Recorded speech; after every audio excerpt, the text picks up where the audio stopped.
Hi MS Translators, welcome to another one of our Facebook Live videos. I'm just going to adjust the angle of that slightly.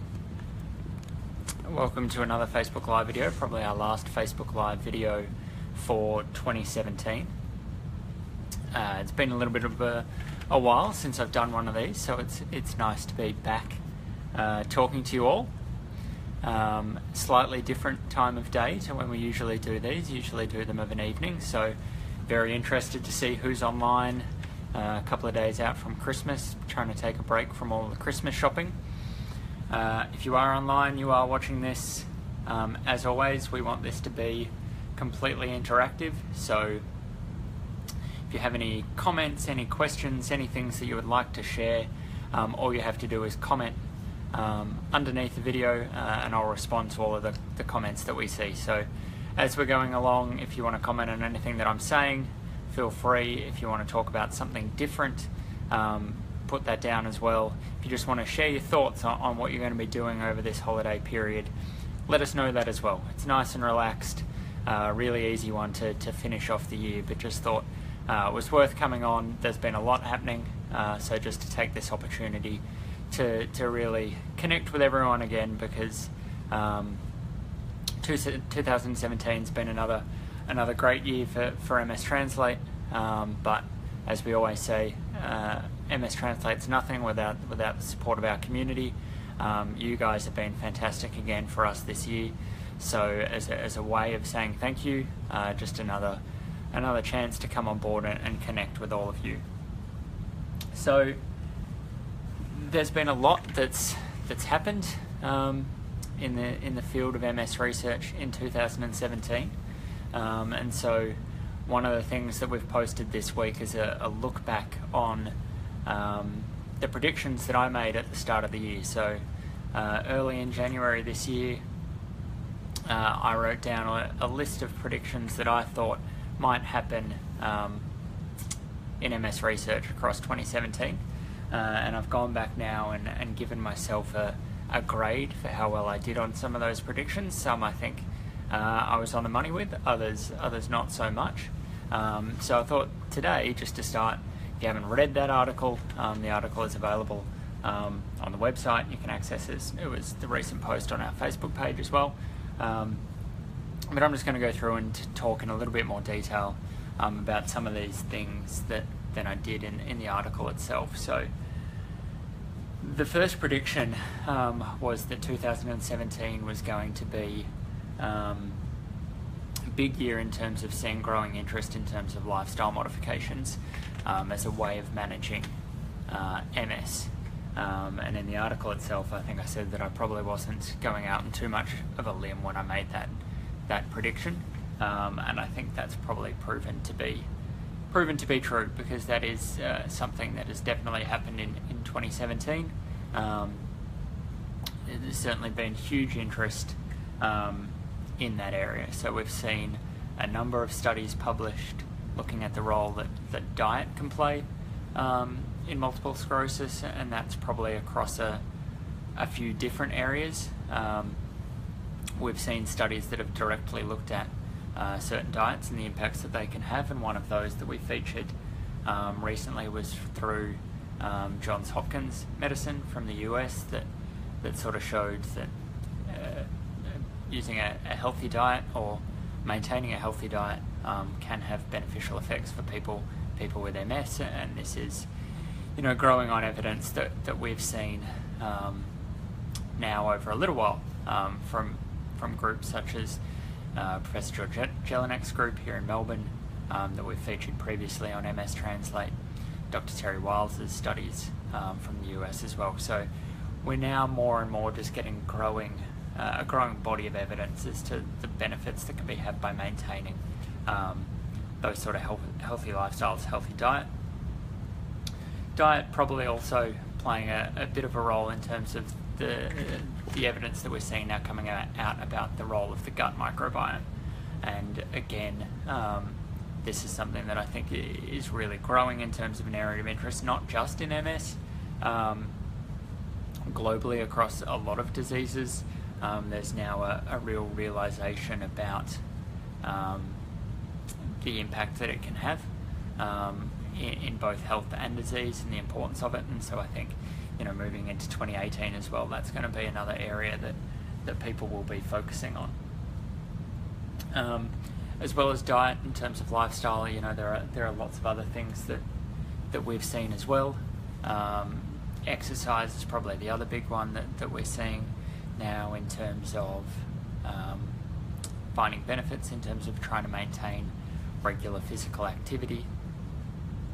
And so, again, that's something that I think we'll continue to build on, but we're starting to see that I think that the MS community in general, and so this is people living with MS, but also researchers, also organisations, are starting to realise how important it is that we don't just necessarily have this big picture approach in terms of trying to work out all of the underlying causes of MS, but we also need to be working on things that can have a direct impact on the day-to-day life for people living with MS as soon as possible. So looking at these things in terms of diet, in terms of exercise that people can be doing now to sort of help manage MS is really important. And that's, in terms of exercise, I think what's been pleasing is, often you can see these things where it goes into these intensive exercise programs and shows benefits, but as we know, not everyone is able to necessarily participate in those sort of activities, depending on the level of progression that they may have with their MS. But I think that there is now more of an emphasis on looking into how can we modify these sort of exercise programs so that they're really accessible to everyone, regardless of the sort of boundaries that they may face in terms of getting into that. So yeah, that's probably one of the big areas that we've seen. As I said, that prediction was pretty accurate. Also predicted that infection would be a buzzword in MS circles in 2017. That one probably hasn't necessarily come to fruition as much as I thought it would this year. I think there is, and I mentioned this in the article, that there is certainly a lot of work going on in the multiple sclerosis research field in terms of looking into infection and how it may be involved, whether that be Epstein-Barr virus. And we talked about Professor Michael Pender from Queensland, who's been launching new studies into that, versus looking at antibiotic therapy as a potential treatment for MS. Human endogenous retroviruses are another area that's gotten a lot of attention, and there's multiple studies throughout the world looking into that. So, it is certainly something that is bubbling along. There is certainly a lot of interest in it, but it's probably not quite at the level yet that I necessarily predicted it would be in terms of being the big thing in MS research this year. But as I said in the article, maybe I'm a trendsetter, maybe I've got too much foresight, and we will see that as the big thing for next year. But there is certainly things going on in that space. The next topic, or the next prediction was about HSCT or AHSCT, autologous hematopoietic stem cell transplants, as a treatment for MS. And I guess this wasn't so much of a prediction as more of a hope that what we would see in 2017 was that there would be a clearer, more unified message coming out about this treatment. And I think pleasingly we have seen that be the case. I do think that we've gone from a point where it was sort of a bit polarizing in terms of the way that people were talking about it, to people being a lot more on the same page across all levels of the MS community, again, in terms of the messages that are coming out about this, in terms of, here is the information that we have on it. Yes, we have seen that this can be hugely beneficial as a treatment for some people living with MS. We don't have all the answers yet. We don't know exactly who it will benefit. Here are what we think the best case scenarios are. Yes, there are safety risks, but they come with all sort of treatments and with new protocols and new studies that are coming out. Those safety risks are being minimised, and now there is quite a high level of safety, or at least being able to moderate those risks associated with the treatment. So I think it's been pleasing that everyone has been able to really look into the treatment objectively, provide really informative sort of dialogue about the treatment, about the research that's going on, so that people living with MS and the MS community in general who may be considering this treatment are now getting access to really high quality information about it. And that's obviously something that we're really passionate about, and it's good to see that this area has benefited from that over the past 12 months. The next prediction, again, was probably one of my easy ones to make, which was about ocrelizumab, Ocrevus getting FDA approval early in the year, and then that starting to spread throughout the world. We've seen that happen, received FDA approval the end of March, has been approved by TGA in Australia, and is now getting approval throughout Europe. So that's obviously hugely positive. Obviously, at a time where over the past week we've also had some frustrations here in Australia in terms of some treatments not being recommended, and so that obviously went up on MStranslate earlier this week, which had quite a strong reaction from the community. So while ocrelizumab has been approved by the TGA earlier this week, it wasn't recommended to be included on the pharmaceutical benefits scheme or the PBS for primary progressive multiple sclerosis, and this obviously is disappointing, considering one of the hugely exciting parts about ocrelizumab was that it was or is one of the first treatments to have shown some benefits for people living with PPMS. So there is a hope that this is just the first knockback, and that we will see that decision overturned or a new decision put in place at some time in 2018. Obviously, we will do whatever we can in this space to continue to push for that, and I'm sure that the MS organisations in Australia will continue to do so as well, and they've already sort of made that commitment across their social media channels as well. So that we'll continue to see how that develops as we go through. The next prediction was about MIS 416, which was the clinical trial happening in Australia and New Zealand for people with secondary progressive MS. Probably this was one of the more disappointing parts of MS research in 2017, when it was announced that phase 2B trial that they were running didn't show any benefits, or significant benefits of the treatment for people with secondary progressive MS compared to the placebo. Obviously, hugely disappointing for people with secondary progressive MS, where again there's no real treatment that's found to be hugely effective for them.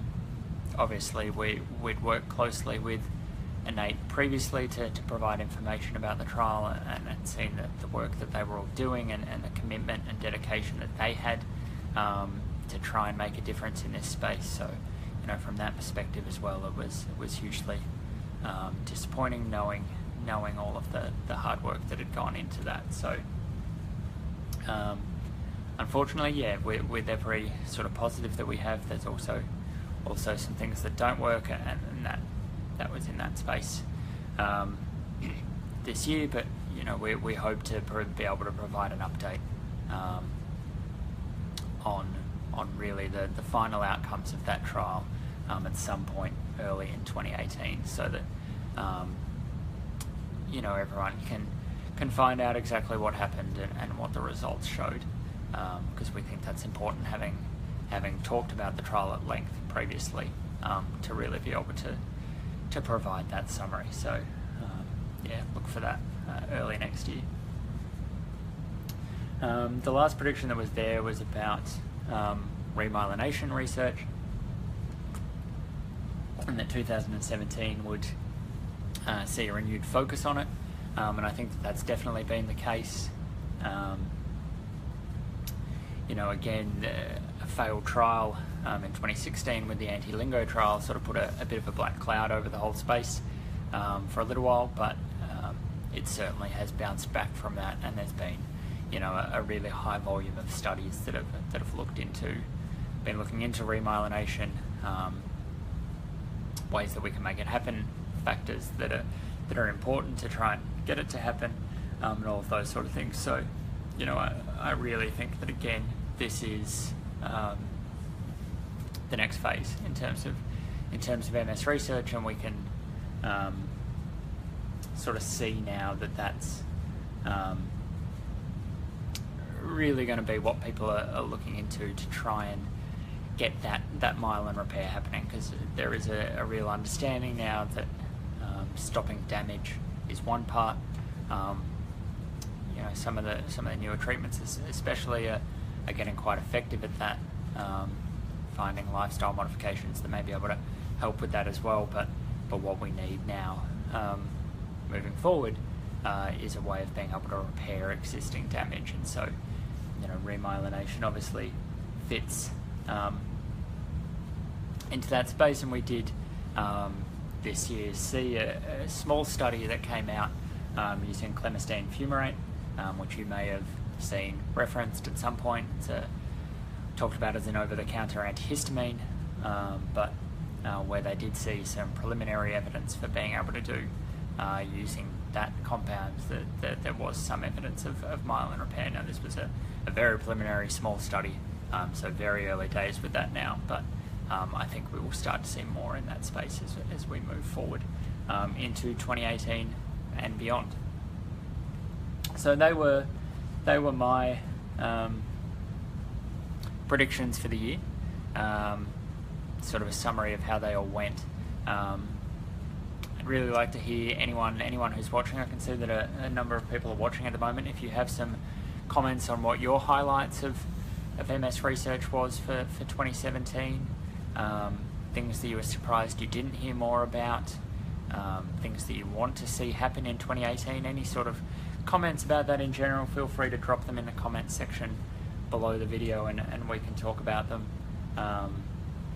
If you want to tell me that some of my predictions weren't very good, feel free. If you want to tell me how good I am with some of the other predictions, also feel free. Or if you want to make your own predictions for 2018, go ahead, because we are getting to that space now where it's not too far away.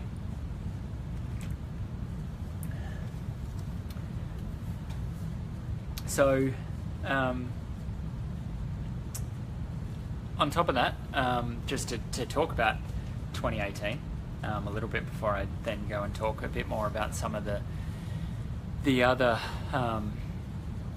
research that we've seen lately. One of the things that we will be doing a lot of in 2018 is providing you more direct access to researchers. So one of the things that we're really committed to trying to make happen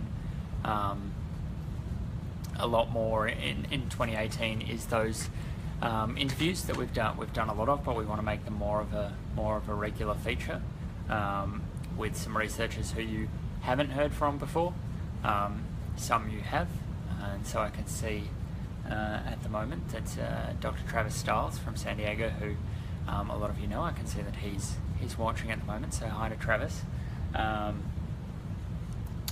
Travis is someone who most definitely we will be featuring next year, and he's got a lot of interesting things to talk about, both in terms of how his research is going and all the exciting things that may come out of that, but also a broader discussion about what it's like being in the research space at the moment, both I guess in terms of multiple sclerosis research, but in research in general. And I think that this is going to be a bit of a theme throughout MStranslate across 2018 is trying to pull back the curtain a little bit in terms of what research life is like, to give people a bit of a better understanding of what it is to be an MS researcher, but also just to give a bit of an understanding as to what the climate is in the research space at the moment, because it's fair to say that it's not great. The difficulties around funding aren't going anywhere. If anything, they're getting worse. In Australia and around the world, and I think that that's something that we need to proactively be talking about more. Because the reality is that there are lots of projects that could be incredibly worthwhile and find out lots of exciting things that could make a difference that don't necessarily get to eventuate because of the lack of funding. There are brilliant scientific minds who we are losing out of the field because of the fact that there is huge difficulties about finding jobs or about getting access to funding and things like that. So, I think that's a conversation that we will have a little bit more throughout 2018. And I won't talk too much about Travis's story. That's going to be Travis's job when he comes on to talk about it. But I think it will be something that people will be really surprised by, but something that again, I think we really need to start talking about. So that's something that we will be doing in 2018. So stay tuned for that. Again, if you have, because what we do is very dependent on our community. I obviously have ideas about the sort of things that I want to talk about and the sort of things that I want to feature, but at the same time, we want it to be really reflective of the topics that you guys are interested in. So, as you're watching this video, or at any point across the future, if you have some ideas as to topics that you would like to see us conduct interviews on with researchers from around the world, or if you know of a researcher, you've read some of their work, you've heard about them, or anything like that, and you want us to try and get them to come on board so that we can do the interviews and you guys can ask them questions, certainly do that as well. Just comment below, and we'll do our best to work that out across the next 12 months. So yeah, let us know if there is anything in that space that you would like us to do. Alright, so I want to now take a bit of an opportunity to talk about a couple of studies that have been in the news quite a bit lately, that I wanted to make sure that we did cover. One's really recent actually, but the way it's being covered means that I wanted to get on the front foot and talk about it. One came out a little while ago now, but I've sort of taken a little bit of time to talk about it because of the topic, and wanting to make sure that I was well over the journal article before I started commenting on it, and also do it in this sort of atmosphere, using a Facebook Live video, so that if there were questions that people had, they could ask them as we were talking about it. So we'll start with that, and this was the results of the Brave Dreams trial. So this was looking at title of the paper: Efficacy and Safety of Extracranial Vein Angioplasty in Multiple Sclerosis.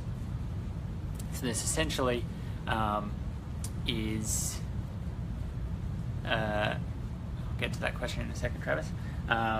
This essentially was looking at treatment of CCSVI, so chronic cerebrospinal venous insufficiency has been talked about in terms of multiple sclerosis for a number of years now. It's been something that has been quite polarizing in the MS community in terms of people who were for, people who didn't believe in it, and there has always been a call for a sort of clinical trial to take place so that we can get some good data in terms of looking into this. So that data's now come out, and I'm just going to flick through the paper. I've got it open in front of me, so just to give you sort of the main outcomes of this. So as we look through, basically there were two groups of people, reasonable numbers in each group, and what they were doing was one group got the treatment, so got the angioplasty, the other group didn't, had a sham treatment, and then they looked at two different types of outcomes. Firstly, they looked at a functional endpoint, so looking at 5 different things that they isolated as being some of the key symptoms of MS. So they had walking control, balance, manual dexterity, post-void residual urine volume, and visual acuity as the 5 ways of seeing whether or not there was a functional benefit to the treatment. And then they also looked at MRI, so looking at number of new lesions after 12 months compared to at the start of the trial, as well as a few other things. So the first sort of outcome was that they did suggest that the treatment was relatively safe. A couple of adverse events, but nothing too serious. But in terms of the primary endpoints, firstly looking at those functional ones that we talked about, what they really saw was that there was no real difference between the two groups, and in fact across all of when they did the combined functional scores, they actually found that the group who didn't have any treatment actually had more of an improvement, more of them improved than in the treatment group. So based on that, they said that there was no real functional benefits to having the treatment done. Similarly, in terms of the MRI endpoints that they looked at, again, there was no real difference between the groups. They did suggest that perhaps there was something if they looked at a certain window during the trial, sort of between the 6 and 12 months, they may be able to see a slight difference, but across what they originally set out to do between the 0 and 12 months, there was no difference between the two. So the outcomes of this, and I think it is important to note that this trial was conducted by Paolo Zamboni, who was the person who originally identified CCSVI and has been one of the proponents of this. Because it has been such a polarizing area, I think it is important to take that into account, because obviously, there may be, if it was someone else, there would be a suggestion of bias, or that, potentially hadn't been identified properly, or the treatment hadn't been conducted properly, or things like that. So, I think that is important to say. So their conclusions of this, if we just go through the conclusions of the paper, was that it was a safe but ineffective technique in treating it in about half the patients. Procedure cannot be recommended for treatment of patients with MS. No further double-blinded clinical studies are needed. They may do some other trials to see whether or not it's beneficial for a subgroup of people with MS. So, that's obviously, they've been relatively definitive in terms of the conclusions that they've made. whether we continue to see any work in that space to see whether or not it can benefit a small group of people with MS, we wait and see. But I think the results coming out of this are relatively conclusive in terms of what they've generated. So happy to talk about that paper in more detail if anyone wants to discuss it. But I thought it was important just to come out and talk about it, and at least make those results known to our community. You've probably seen them around the place online, but just to do it through our page and to get my sort of thoughts on it, but making sure it was done, really thoroughly and off the back of the actual journal article, rather than just other things that we've seen online. So if I get to Travis's question, I'm interested in the adoption of Ocrevus worldwide. What line of therapy is it being used as in your neck of the woods? How are the disease-modifying activities in our RMS standing up to established therapies? Are physicians adopting rapidly or saving for patients as they progress? Yeah, that's a really excellent question, Travis, and I'm not going to have an amazing answer for you because we're not quite sure yet. So if I just flick back to my other article, it got approval here in mid-July, so it's been approved for a little while. I don't know if you caught the start of the video. It's just been not recommended for primary progressive MS in terms of being covered by a pharmaceutical benefits scheme here, which is a way that some of the costs can be offset. So in terms of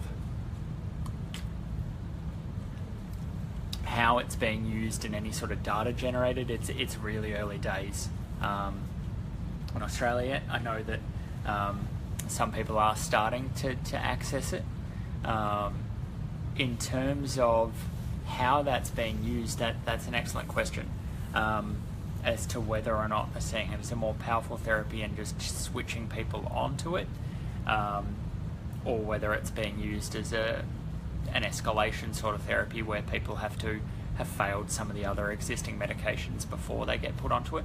I don't 100% know the answer to that in terms of what's being used. I have heard a little bit of anecdotal evidence of some people shifting onto it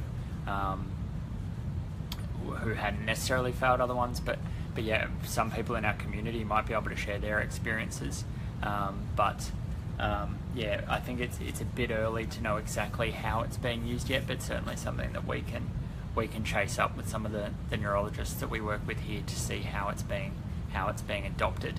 But I do think your question about how it's going to stand up to other therapies and even what the real world data is going to look like compared to the clinical trial data, I think it's something that's going to be really interesting, especially if it is starting to be used for people with primary progressive MS, because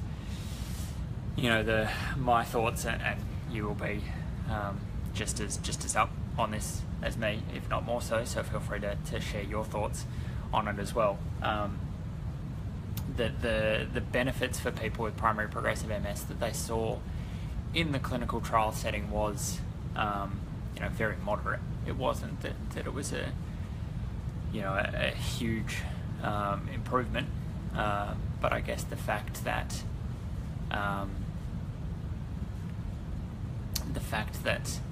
there was nothing else available was part of the reason why it was fast-tracked through and got approval so quickly. Whether or not those results hold up in a more real-world setting, I think will be really interesting. But feel free to share your thoughts on that.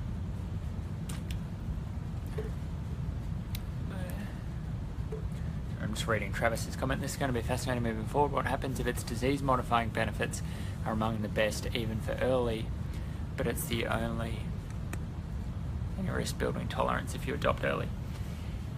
Yeah, it's an excellent question. I don't know, and I think one of the other interesting things will be looking to see what it's like in people, or even if it's going to be used in people with secondary progressive.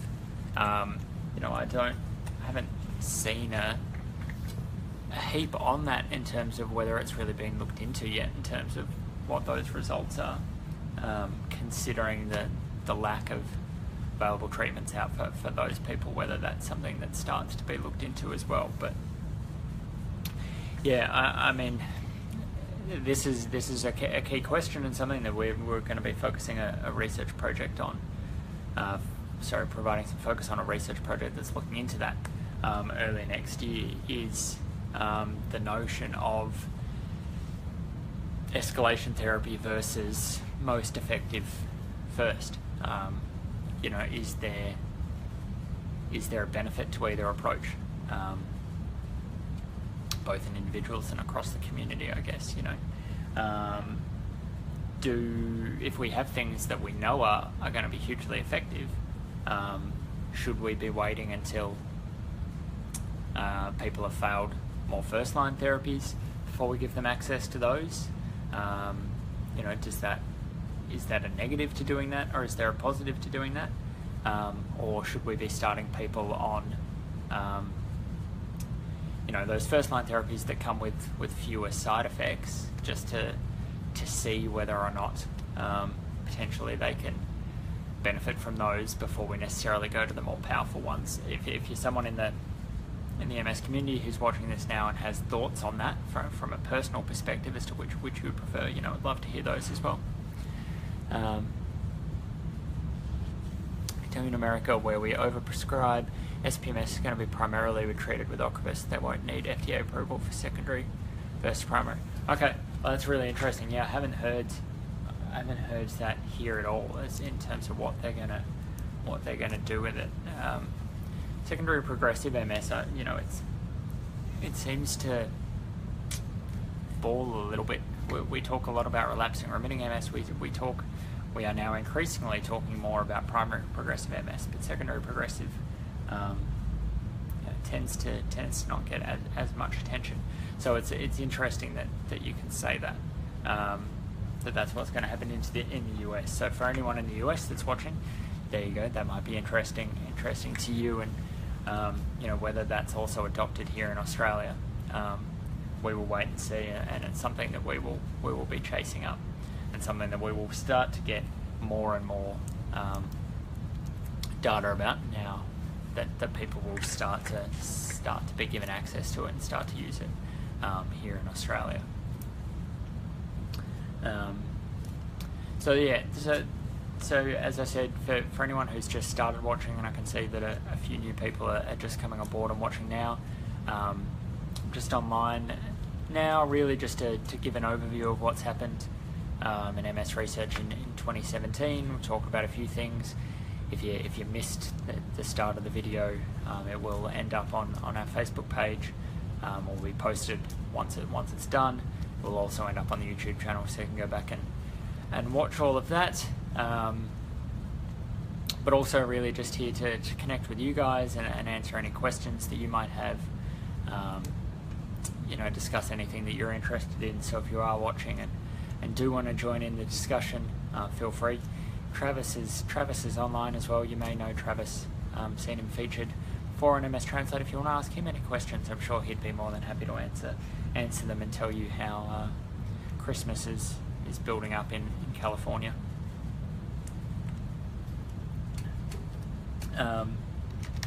But while that's going on, so feel free to drop any comments that you have. I did just want to talk a little bit about a study that's come out, or sort of got a little bit of publicity over the past 24 to 48 hours. And I'm just going to pull up the article on my computer.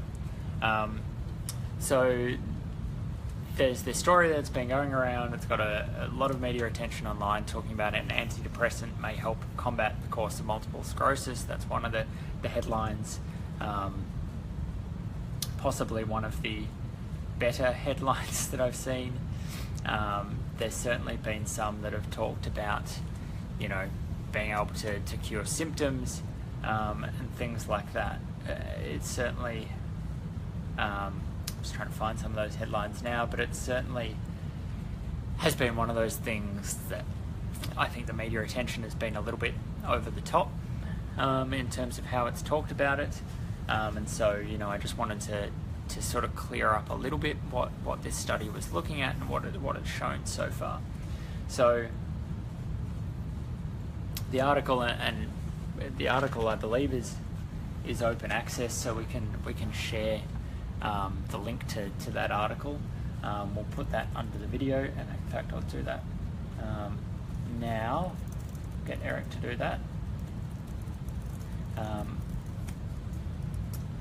It was called Systematic Screening of Generic Drugs for Progressive Multiple Sclerosis Identifies Clomipramine as a Promising Therapeutic. Now, essentially, what's happened in this study is that they did a screen of a whole bunch of different compounds to see whether or not that they could find anything that might be useful as a treatment for multiple sclerosis. Now, we'll provide a more detailed summary of this over the next little while, because I do think that it is an interesting study. But what's really important to note when you're reading anything about this study that you may see online is that this is all very preliminary. So in terms of any MS work that they've done at the moment, this has all been done in a mouse model. So they have done some work in terms of cell culture, and then some work in terms of EAE, so experimental autoimmune encephalomyelitis, which is an animal model of MS, often a mouse model of MS. And they did show, as I just read through some of the results here, they did show that the clomipramine could have some beneficial effects in this mouse model of both acute and chronic EAE, but that's where things are at the moment. So none of this there are no human trials at the moment. They haven't done that in this study at all. Certainly that will be the next step for it, I'm sure. But just in terms of if you are reading about that article online anywhere, and it has been getting quite a bit of attention, so if you've got your Google Alerts set up or anything like that, I'm sure you've seen it come across your screens already. It's important to keep it in perspective in terms of potential to impact on symptoms or anything like that, or clinical course. Purely been done in mouse models at the moment, no human trials. So it is a very early stage. So while it's an interesting new avenue to look into, we just need to keep that in perspective. So I thought that was important, considering what I'd seen online and then having read the actual article itself. Just providing that balance, as it's something that we talk about quite a bit. While it's nice to be able to share progress and be able to share exciting things, one of the things that we pride ourselves on is that we're always going to do it in an accurate way and in a balanced way, so that you guys know exactly what's going on. We think that that's really important. So if you do see that study, there's just a little bit of extra information there for you to have on it, but we will provide a more detailed summary as we go forward. So those were the sort of key things that I wanted to talk about today, some of the main things that I wanted to make sure that we shared. But I'll be staying online for a little bit longer, so as I can see again that numbers of people watching are going up. If you do have any questions, any comments, any things that you want to talk about, if you want to tell us what you want for Christmas, any of that sort of stuff, all you have to do is drop it in the comments below, and I will respond to them before we go offline. If they come through once the video's ended, obviously still feel free to comment if you're watching at a later date, and we will reply by text after that as well. So as I said, if you're on and you have a question, anything at all, post it underneath. What did you like that we did this year? Was there anything, what was your highlight in terms of what MStranslate did this year? Was there anything that you thought was really good, something new that we did, something new that we tried, certain content that we featured? Is there anything that you'd like to see us do better? Did we do some things throughout the year? So Travis has just said he wants a lab in Australia for Christmas. So we're working on that. But we need to find out from Santa whether or not you've been naughty or nice, see which list you're on. But if anyone has a spare research laboratory sitting around in Australia that they would want to allow Travis to use, that would be fantastic. Here is an opportunity to bring someone who was recently voted one of the 6 most trailblazing scientists under 40, I believe. Travis will correct me if that's wrong. So that's a pretty good. It's a really catchy title. But here's a researcher who's doing amazing work in a space that could be hugely beneficial to, not just people living with MS. There's other areas that Travis is working on, but obviously, huge benefits to people with MS who wants to come to Australia to do his research. How do we make that happen? If anyone's got any ideas, we're keen to hear them. Travis is keen to hear them. One of the things that we can do is really start to make, and it already is. Australia's already a fantastic hub of research and MS research. But how do we make it even better? Well, if we can encourage some of the brightest and best young talent from around the world to come and do their research here, well, that's going to be only a positive. So while Travis and I are joking around a little bit about it, the actual message behind that is serious. So feel free to, if anyone does know, if anyone can help, Travis would more than love to come here. And the one thing that we do know about Travis as he was here is that Travis is very big about giving back to the community in terms of information, in terms of speaking, and he feels very passionately about that as well. It's one of the reasons why we get along so well. But having someone like that in the area here as well can only be a positive thing.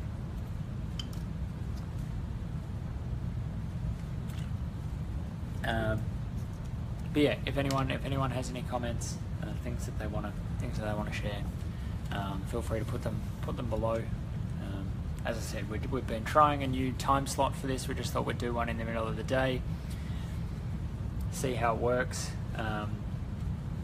Generally, we'll probably use our evening time slot to do our interviews next year. We know that they're a slightly easier time for people to come on and chat, but we thought, let's see if we could access some different people. There might be some people from around the world, different parts of the world, that this time suits a bit better, who may want to come on and have a chat, or at least listen to some Aussie guy talk in his strange accent about MS research. So if you are newly watching this and haven't seen us before, welcome. If you don't know much about MStranslate, find out more. Feel free to ask if you want to know who we are and what we do. But these will becoming more regular. So certainly participate as much as possible. Hi Andrew, thank you for your comment. Great to hear from you. For one, Andrew is, for people who may or may not have seen Andrew on our page before, Andrew is a huge supporter and advocate of the work that we do, and has been from day one pretty much.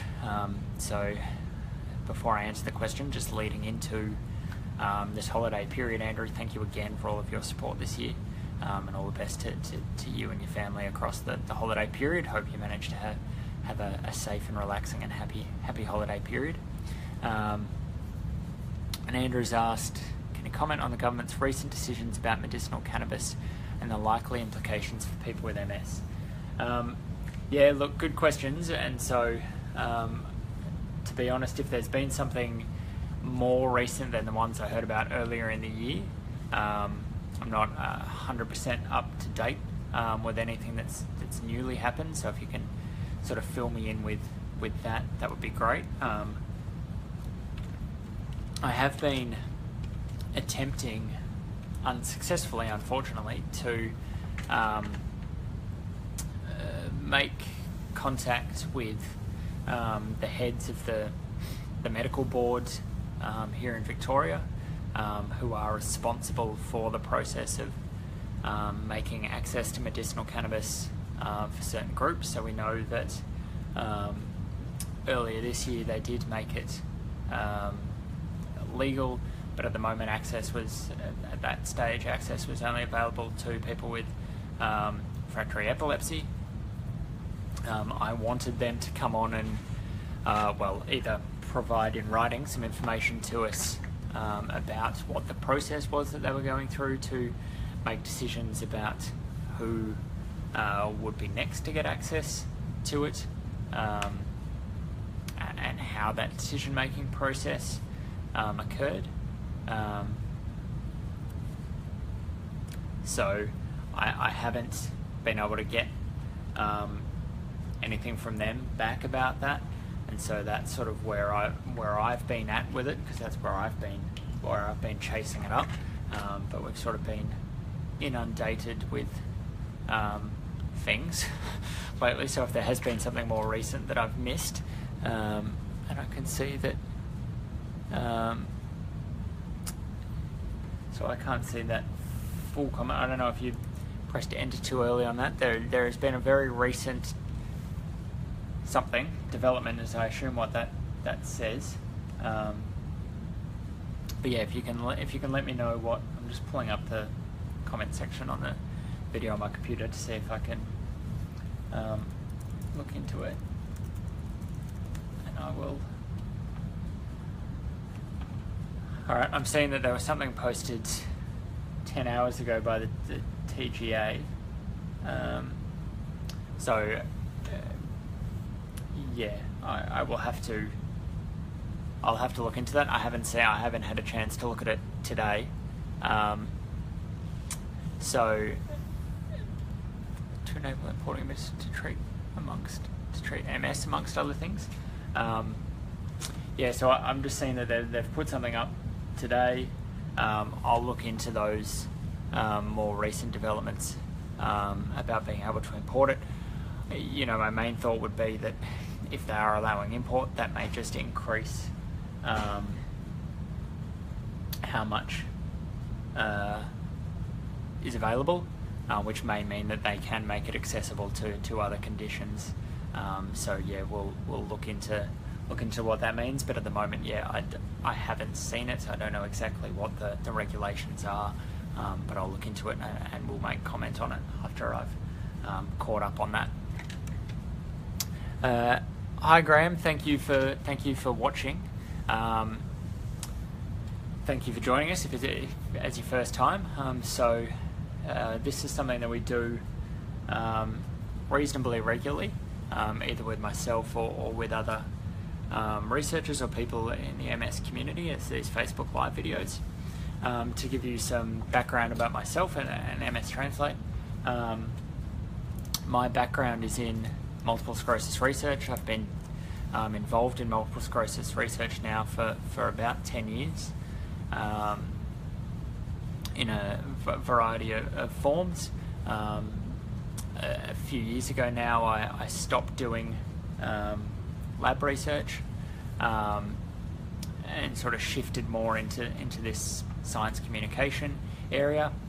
So I also have a background in science communication, and so one of the big things that I'd realised while I was doing my postgraduate studies in MS research was that there was a really big gap that existed between people doing the research and the people who the research directly affects. So in this case, multiple sclerosis research and the MS community. And so what I wanted to be able to do was help bridge that gap, to try and provide a resource where people could get access to accurate, independent, easily accessible, but most importantly, easy to understand information on current MS research, MS treatments, and things like that. So, formed MStranslate. MStranslate was founded by myself and my brother Eric, whose background is in web and social media and does all of the digital side of what we do. So we've been in existence now for just over 5 years. Have a number of collaborations in Australia and throughout the world, but really what we're here to do is to take sort of my knowledge in terms of MS research and MS in general, and bring it to you guys in a way that you can understand, but in a way that you can trust and that you know is true, and also to bring you direct access to researchers from around the world who are directly working on things that are going to be important to the MS community in the future. So instead of it always just being me talking about this research, we want to give you guys the ability to talk directly to researchers as well. And we've done that a number of times before, and we'll be doing it a lot more throughout 2018. So I don't know if you have seen Travis's comment, Graham. So Travis is an excellent researcher based in the US, working on some really cool remyelination, myelin repair studies. Travis and I connected 2.5 years ago now, I think, a while ago, 2 years ago. Travis has done some interviews before through MStranslate. Travis and I went to New Zealand together in 2016 to talk at their MS Research Day through the MS organisations there. So he said, if you can't see his comment, Graham, more importantly, MStranslate is literally one of the most reliable sources of informed MS news. I recommend going through them for any news story or press you hear for validation, as these fields are plagued with sensationalism. Well, firstly, thank you, Travis. That's obviously a really kind thing to say. And yeah, I think that's, one of the things that we try and do is there's lots of things that we want to talk about, but also, basically all of my days start by looking at what's come online in terms of multiple sclerosis over the past little while, and certainly there are things that will stand out where I look at them and go, okay, well that's been exaggerated, or that headline's misleading, or things like that. So instead of letting these things necessarily get out and people to necessarily believe all those sort of things, we want to take a more proactive stance to just provide something a bit more balanced, so that you have a really clear idea of what the research is showing. So yeah, that's kind of what we do. Graham said she starts Ocrevus next week. Saw Travis's comment.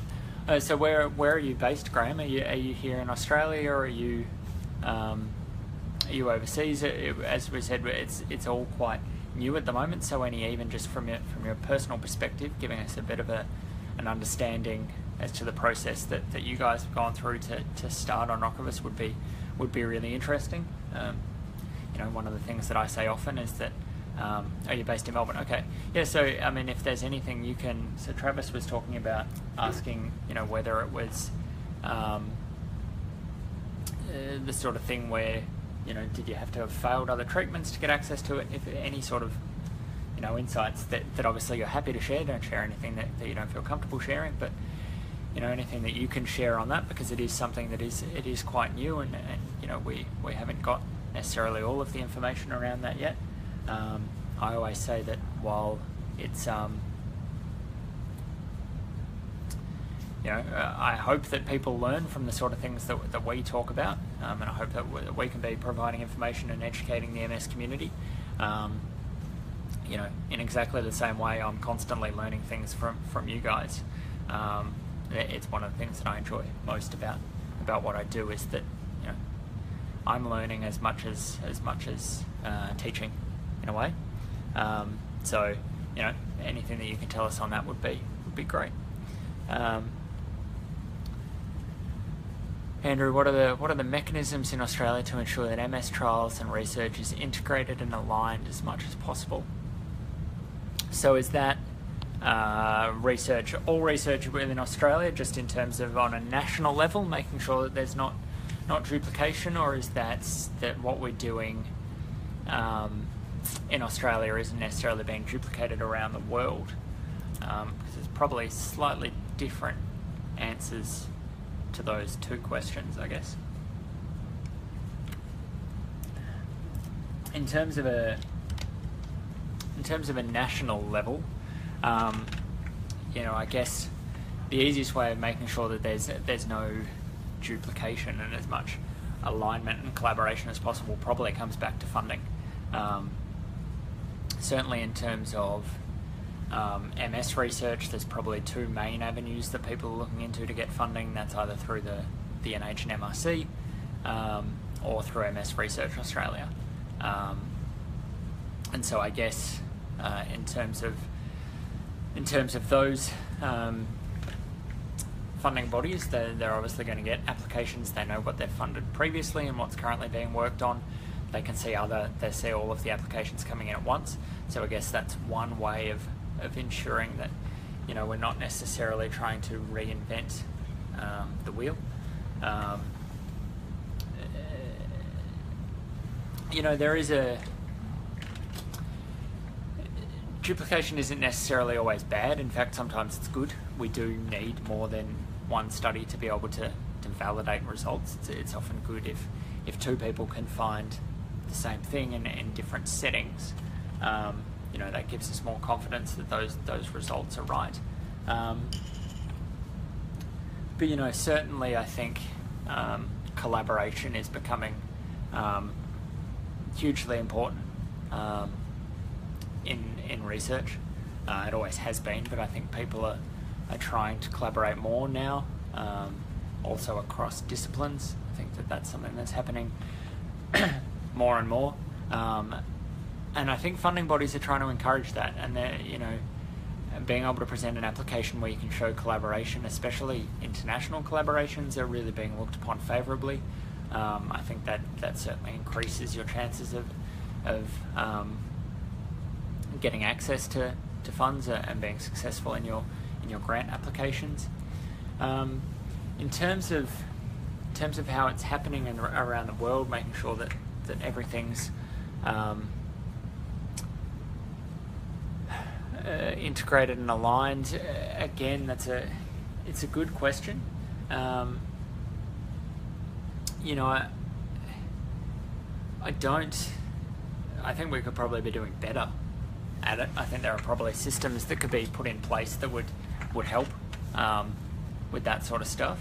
You know, I think one of the things that we're getting more and more now is we're getting large clinical databases, which I think should help in terms of that. If people are putting their trial information and clinical data into these databases that are accessible to lots of people around the world, obviously then people can see what's being studied.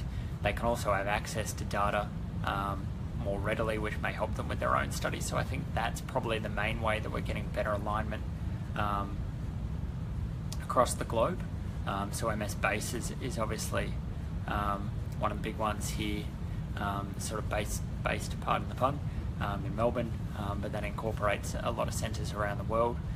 So that's, you know, those sort of things I think are starting to help in that area.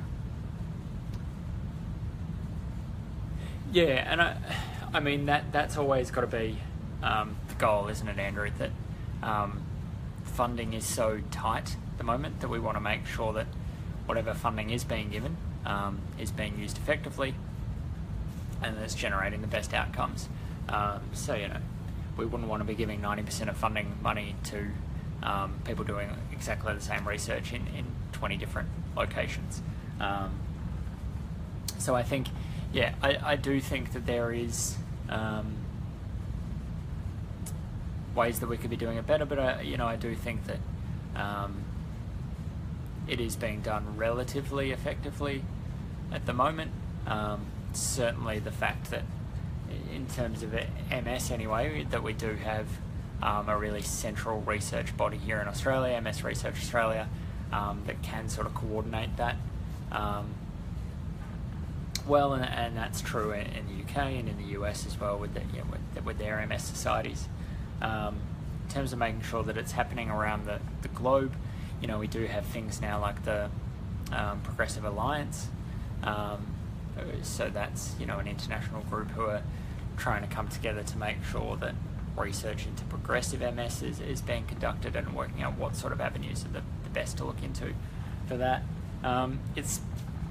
Without sounding like I'm going to blow our own trumpet here, but it's I think communication is the most important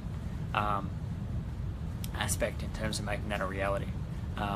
For a variety of reasons, it's communicating to make sure that everyone knows what's happening around the world, so that we have a really good understanding of what projects are ongoing. I think making sure that funds are used effectively, having researchers be more transparent and open in terms of communicating to the public as they're going on through their research projects. So, if they've received a grant application, coming out to the public and telling them this is what my project's going to be about, this is what I've just received funding for, these are the potential outcomes, and then providing those updates throughout the course of the project, again, I think is a way of making sure that funds are being used effectively, getting outcomes, because people are, there's this level of accountability, and that's not to say that if researchers receive funds, then they need to produce something amazing. The reality, having been in research personally for a long time, the reality is that not everything is going to be successful, and that's not it's not a reason not to provide funding to people. We do need to take some risks, and we do fund things that are early stage, and we fund things that we don't know what the outcomes are going to be, but we fund them based on the scientific rationale that they're proposing is sound, but I think people then also want to hear about the stuff that hasn't necessarily worked, just so that we hear about where all the funding goes. We don't just want it to disappear. And as a researcher as well, I'm exactly the same. If I hear, I'm constantly monitoring what things are being funded, you want to hear what the outcomes of those are, even if the outcomes of those are, well, we did this and the results were negative. It turns out that what we had proposed wasn't true. You want to know that, so that that they've gone through, they've done the studies, and they've found something out. And negative results, kind of going back to your point as well, negative results are important, because the more we talk about negative results, the less likelihood there is that someone else is going to go off and try it. And that's the sort of thing where you go, well, if we've done something 10 times and found that it doesn't work, should we be funding an 11th study to do it? But if we don't know that the 10 previous studies haven't worked, that's where we run into problems, I guess. So I don't know. I don't know if that's 100% answered your question. It's sort of my thoughts on it anyway. I'm interested to hear your thoughts though. I know that you're very active in this space, and have been involved in boards and stuff that have looked into this on a variety of levels. So whatever your thoughts are on it as well, feel free to share those. So Travis has just put through a statement as well. In the States, for the programs that fund companies like mine, they're creating a mechanism to disseminate all outcomes of funded projects.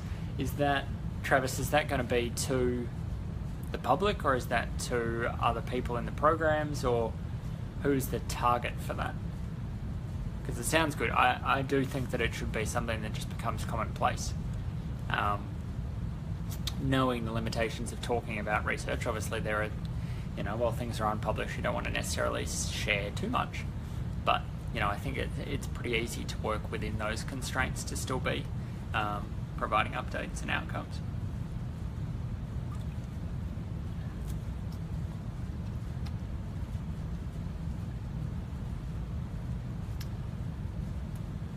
And sorry, I did see your comment before, Graham. Thank you. Yeah, any information that you want to provide, feel free. If you want to email them through to me, you can either do it via the MStranslate website. That's one way that you can contact us, or you can email them to me directly, which is just all lowercase brett@mstranslate.com.au, or you can send us a private message via the MStranslate Facebook page. They're probably your easiest ways if you want to get in touch and share some of that information as a starting point. Do it like that, then we can think about, pardon me, if we want to share that in a more public setting, how we go about doing that. But thank you for your comments. Thank you for coming in and watching MStranslate. Hopefully you become a regular contributor. We'd love to have you participate in all of these events and all of the other things that we share online.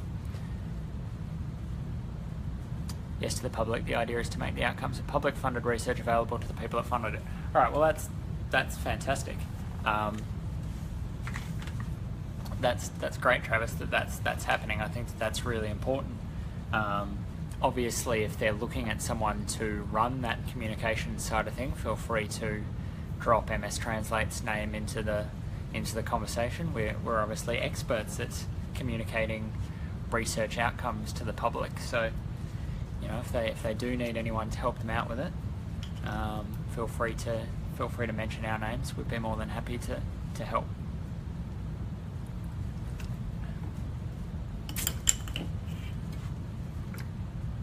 Thanks, Graham, and sorry to hear about your son as well. I mean, obviously we do know that there is a genetic component to MS, and so these things can appear multiple times in families, and it's obviously really tough. So sorry to hear that. And obviously at this time of year, at the holiday time of year, hopefully as a family, you all find a bit of a chance to relax and that all is sort of well for a while, so that you can relax and be happy and enjoy that holiday period together. But yeah, as Travis has said previously, please feel free to use us as a resource whenever you need us. If you do need anything, if you're interested in anything, if we can help in any way, please feel free to get in contact. There's obviously, some things that we can do, some things that we can't, but even the things that we can't do, we'll do our best to try and find an avenue to get you that help. So yeah, certainly don't be a stranger. Anything we can do, just let us know.